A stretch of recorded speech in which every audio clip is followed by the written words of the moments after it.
Fala pessoal, tudo bem com vocês? Estamos novamente aqui no nosso canal trazendo mais informação, mais um bate-papo para vocês. E hoje com mais um assunto também muito importante e que a gente decidiu aí então vir dialogar um pouquinho com vocês. Hoje vamos falar sobre ansiedade e produtividade.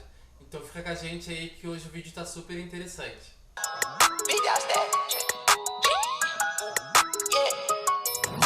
Então, né, galera, falar sobre ansiedade, produtividade, o quanto isso tem afetado a gente, especialmente agora durante a pandemia. Eu até peguei aqui um papelzinho, Johnny, onde eu anotei que, segundo o dicionário, a ansiedade ela é como um desconforto físico, desconforto psíquico, agonia, aflição, angústia, desejo intenso e impetuoso, impaciência, sofreguidão, avidez, e a ausência de tranquilidade, por medo ou por receio. Tanto a ansiedade como a falta de produtividade, ela gera pontos específicos em cada pessoa. Então ela se apresenta de forma diferente em cada pessoa, né? Assim, ó. A Maria! Assim, ó. Você tá nervoso, levantou de manhã, aí você fala assim. A Maria! Acho que vale lembrar, né, Jana, que nós não somos especialistas no tema sobre ansiedade, mas viemos aqui trazer um pouquinho sobre nossas experiências e como a gente está se sentindo nesse período, né, como tu disse, principalmente com relação à pandemia que trouxe um agravamento, né, para essa situação. Exatamente, né? E por não sermos profissionais na área, a gente sempre aconselha então que quem está nos assistindo, quem está acessando esse vídeo e essa informação, que procure acompanhamento profissional. Isso aí, então vamos ao nosso bate-papo? Vamos trocar uma ideia? Bora falar um pouquinho mais então sobre, né? Então, Johnny, como a gente já vinha conversando, a ansiedade nada mais é do que uma antecipação emocional. É o famoso sofrer por antecipação, literalmente. Neste momento, passamos por uma crise extremamente delicada, que é uma crise que ela não é só mais sanitária, ela também é uma crise humana, ela é uma crise política, é uma crise de necropolítica. Eu vou tirar assim porque eu tô fora Bolsonaro, entendeu? De extermínio de corpos, higienista, é uma política de extermínio, genocida mesmo, né? Então tudo isso de alguma forma impacta nas nossas relações de mundo e especialmente na nossa saúde mental. E acredito que a maioria das pessoas, inclusive, que estão acompanhando esse vídeo, passam por essas situações também, como nós, Sim. né? E eu queria ouvir um pouquinho de ti, Johnny. O que te desperta ansiedade? O que vocês consideram uma pessoa ansiosa? Como é que tudo isso tem afetado a sua vida? Olha, eu posso dizer que o que me desperta a ansiedade, como eu pude identificar, é principalmente com relação ao trabalho. Nos últimos meses, especialmente ali do ano passado, eu percebi essa demanda por trabalho crescendo.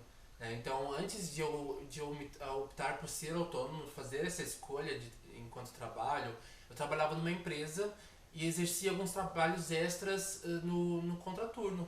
Então eu estava trabalhando uma média de 14 horas diárias. Tem esse modelo 38. Não vê que eu tô atendendo outra pessoa? Dá pra parar de gritar? Eu não preciso trabalhar, meu marido tem 2 empregos. No começo tudo bem, né? Como a Jana falou, a gente vem trocando, fazendo essas trocas faz muito tempo que a gente vem refletindo sobre essas questões. E eu percebi que com o decorrer do tempo, eu comecei a sentir reflexos dessa demanda de trabalho, né? E como essa demanda foi refletindo na minha existência, no meu ser, na forma como eu estava me relacionando com as pessoas. Aliás, eu estava deixando de me relacionar, né? Para quem me conhece sabe que a minha vida é muito pautada no trabalho, então eu trabalho muito realmente, né? E a partir do momento que eu resolvi optar por ser autônomo e gerenciar meu próprio trabalho, as coisas começaram a se agravar. Eu sou a pessoa que cuida do administrativo, sou a pessoa que cuida de uma média de 8 empresas, então existe uma demanda muito grande. Mas que só tem você de cliente, né? Se você que vai delicadeza e tudo, contrata uma particular, né? Porque eu não sou particular não, querido. Tem mais na sua frente, eu tenho um monte na sua frente. E é uma situação, na realidade, que a gente compartilha, né, Johnny? Nós somos 2 profissionais autônomos, o Johnny com o negócio dele, eu com o meu negócio. Então, existe uma complexidade muito grande com relação a trabalho neste momento específico, porque além da crise humanitária e sanitária que a gente estava comentando, existe a crise econômica, que é em decorrência dessa política, desse sistema político que foi institucionalizado dentro do nosso país. Não só no nosso país, obviamente, mas a gente precisa trazer para o micro também, que é as nossas vidas, as nossas relações. Sabemos, inclusive, né, Johnny, que existem trabalhadoras e trabalhadores numa situação muito mais complexa do que a nossa, que perderam seus empregos, que precisam, nesse momento de pandemia, se deslocar em ônibus, em metrô lotado, e como isso é horrível de se pensar. As pessoas estarem expostas por omissão do Estado. Uma das questões é que para o trabalhador autônomo, quanto mais ele produz, mais ele vai receber pelo seu trabalho, né? Não quer dizer que esse retorno vai ser um retorno bom, né, suficiente para o seu trabalho. Então o que acontece comigo é que eu acabo trabalhando muito para ganhar o suficiente, né, para conseguir viver de forma mais digna. E esse suficiente, assim, Johnny, hoje, ele realmente está sendo suficiente? Não. Tu consegue identificar isso? De que forma hoje ele está se dando? Porque a gente parte do suficiente antes da pandemia, né? E o que era suficiente antes da pandemia? E como está sendo agora? Porque continuar com o seu trabalho, sendo autônomo, é uma relação de resistência, mas ao mesmo tempo nos coloca em xeque a nossa saúde emocional, né?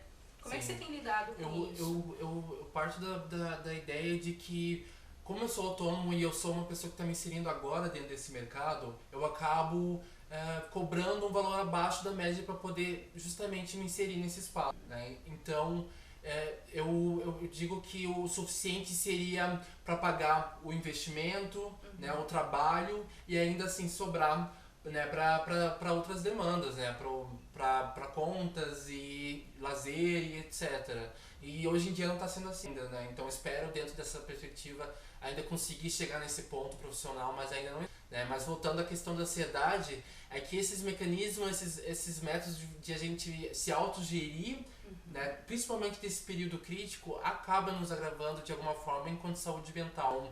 Às vezes é a pessoa que perde sono, às vezes é a pessoa que aumenta o nível de estresse. Agora que você falou da questão do sono, eu sou uma pessoa diretamente afetada com relação ao meu sono.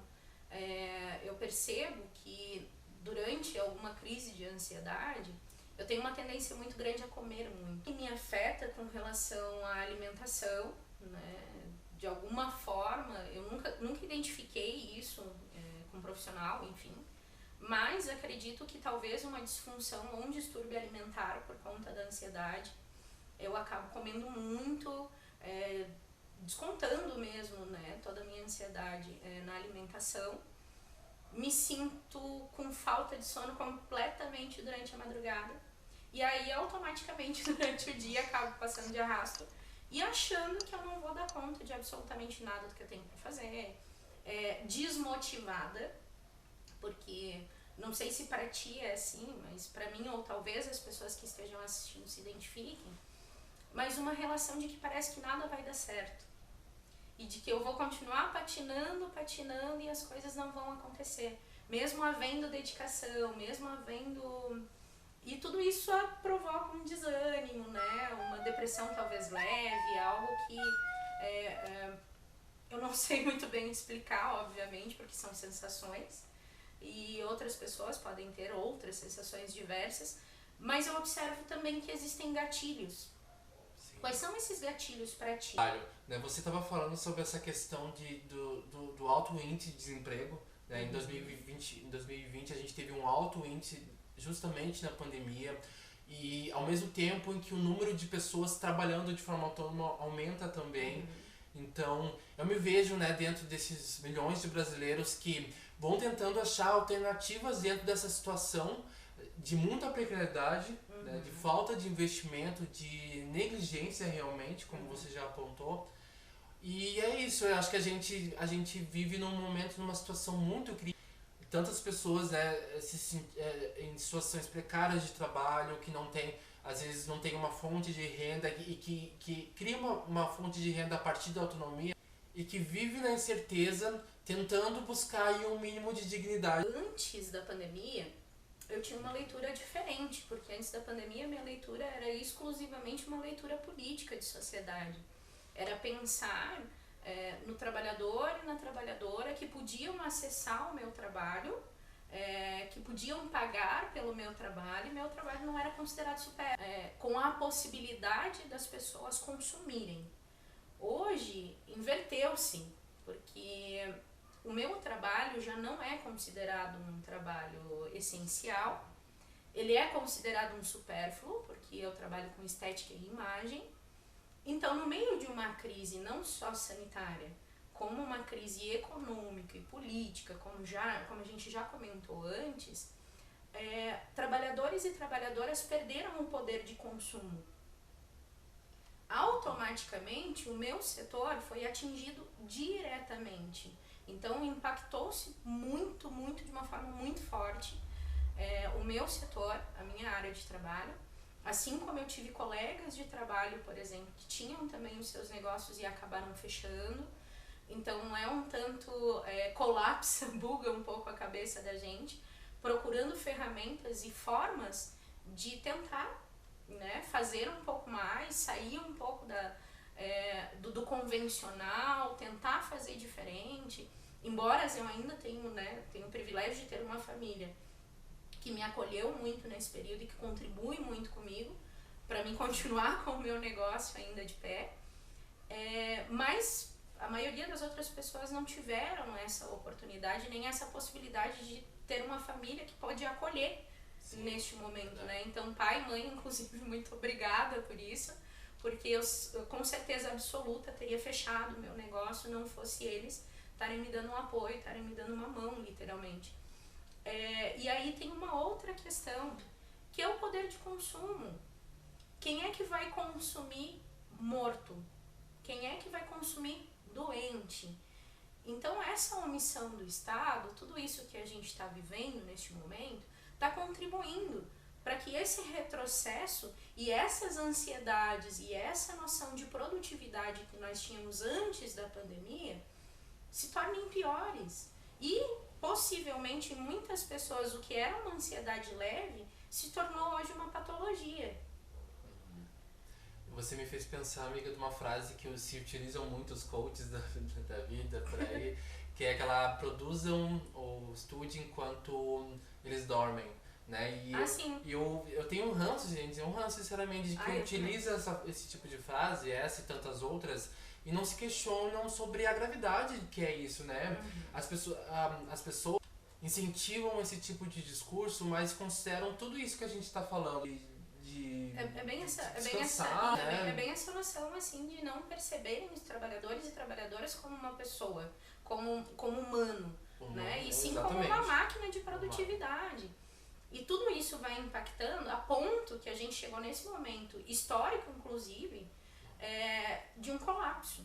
Estamos vivendo um colapso. E se isso não for gatilho, né?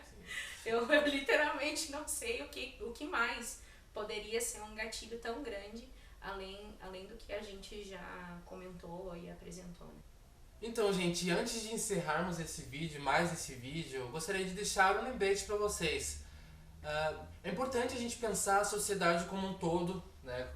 Nas pessoas, humanizar as pessoas, como você falou, pensar que todo mundo tem suas necessidades, todo mundo tem suas prioridades, mas como você disse também, nós não somos máquinas, né, produtivas, e a gente precisa, sim, pensar no nosso bem-estar, pensar na nossa saúde, porque é só assim a gente vai conseguir trazer uma melhora, não só pessoal, mas coletiva, né, para as pessoas que estão nos nossos espaços, no nosso ambiente de trabalho, nos nossos ambientes familiares, enfim.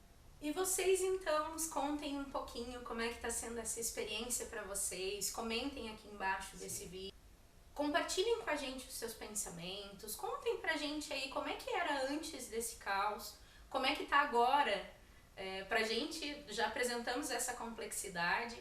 E queria dizer pra vocês também que muito obrigada por virem mais uma vez até aqui. E fiquem com a gente para os próximos episódios. É isso aí, gente. Então, pra encerrar o vídeo, deixa aquela curtida, deixa seu comentário, como a Jana já destacou. E compartilhe nosso vídeo, assim você ajuda a gente a chegar ainda mais longe aqui no YouTube. Ajuda trabalhadores e trabalhadoras a irem um pouco mais longe. É isso aí, galera. Vamos cuidar da saúde mental e bora pra frente. Valeu! Valeu!